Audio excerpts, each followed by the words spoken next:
नमस्कार, आप देख रहे हैं DS4 और मैं हूं आपके साथ विनायक कुमार। संभल की राजनीति को देखते हुए अब साफ तौर पर सवाल उठ रहे हैं कि आखिर प्रशासन और सरकार वहां की कहां सोई है। संभल के अंदर आखिर दो समुदाय के बीच इतना बड़ा हिंसा हो जाता है और कैसे एक बार जांच होने के बाद दोबारा उन्हें जांच के लिए बोल दिया जाता है। अब इस चीज को लेकर जंतर मंतर पर लगातार संभल में हो रहे हिंसा को लेकर प्रदर्शन चल रहे हैं।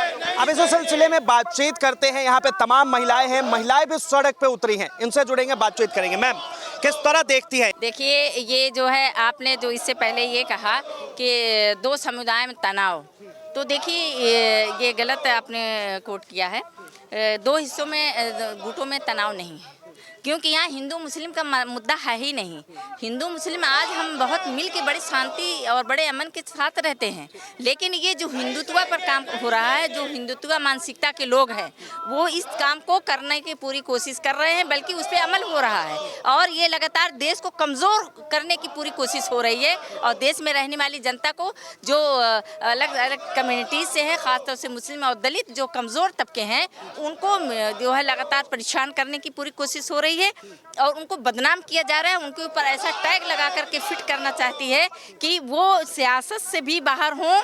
वो जो है, जो उनका रोल मॉडल था, उनके ऊपर इस तरह से प्रेशर बना दिया जाए कि उनकी आवाज़ बंद हो जाए और इतना पैरालाइज कर दिया जाए कि वो हमेशा हमेशा के लिए खामोश हो जाए। तो ऐसा होने वाला नहीं है। देखिए, जो हिंदू धर्म के तरफ से वकील हैं वो साफ तौर पे कह रहे हैं कि ये हरिहर मंदिर था। अब दूसरे धर्म की तरफ से कहा जा रहा है कि ये शाही जमा मस्जिद है। किस तरह देखती है, क्योंकि विवाद जो है लगातार बढ़ रहा है और इसमें साफ तौर पर अगर कोई पिस रहा है तो वो हिंदुस्तान की आवाम।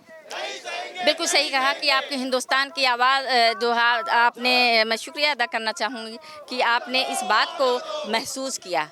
अगर आप सच में मीडिया कर्मी अगर इसको महसूस कर लेती तो आज शांति यहाँ इस देश के अंदर होती, लेकिन आप इस बात को कह रहे हैं। मैं आज ये बड़ी जो है खुशी और जो इस तरह के हालात पैदा हुए, दोनों हालात जो मिल करके मेरे मन में आज जो चल रहा है, मैं बड़ी दुखी मन से यहाँ जंतर मंतर पर खड़ी हूँ, क्योंकि social democratic party of India जो काम मिल करके आज जो है 15 साल से 20 साल से करने का काम कर रही है, वो आपसी भाईचारा, आपसी तालमेल, आपसी सौहार्द के साथ आगे बढ़े, देश का हर वर्ग आगे बढ़े।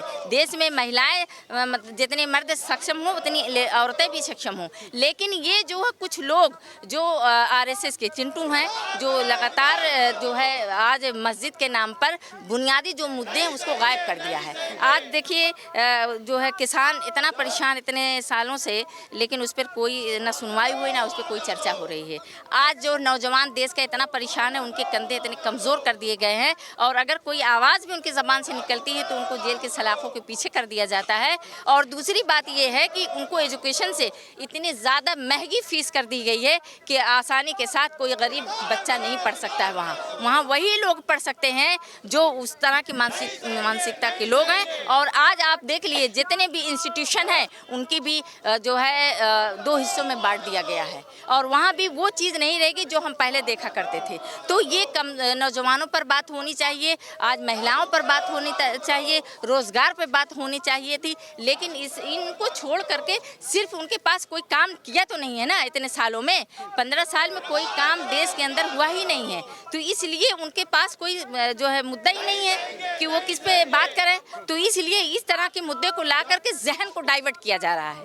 देखिए, लगातार जो है सवाल खड़े हो रहे हैं कि साफ तौर पर पहले जो है अब शाही जामा मस्जिद, उसके बाद अजमेर शरीफ, ये तमाम चीज़ें जो है अब बात कही जा रही है कि कहीं ना कहीं इनकी अगर खुदाई हो तो इनके नीचे जो है शिवलिंग मिलेंगे या हिंदू देवी देवताओं के जो है कुछ ना कुछ। देखिए, ये तो उनको ये सोचना चाहिए, देश के अंदर जो कुछ भी हो रहा है, इससे पहले कभी भाई सत्ता शासन ने, इससे पहले बहुत सारे लोग आए और गए, लेकिन इस पे कभी चर्चा नहीं हुई, इसलिए कि वो सच्चाई थी, सच्चाई पे काम हो रहा था, इसलिए कोई आवाज़ नहीं उठी।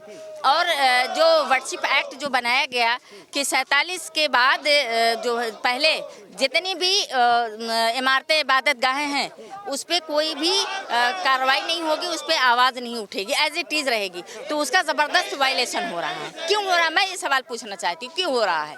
या सरकार ये साबित कर रही है कि संविधान को जो नहीं मान रहे हैं हम, और हम हिंदुत्व पर काम करने वाले हैं। लोकतंत्र का ज़बरदस्त हत्या की जा रही है, हम ये मान लें। देखिए, दो तरफ से दो तरह की बयानबाजी और दो तरह की वीडियो वायरल हो रही है।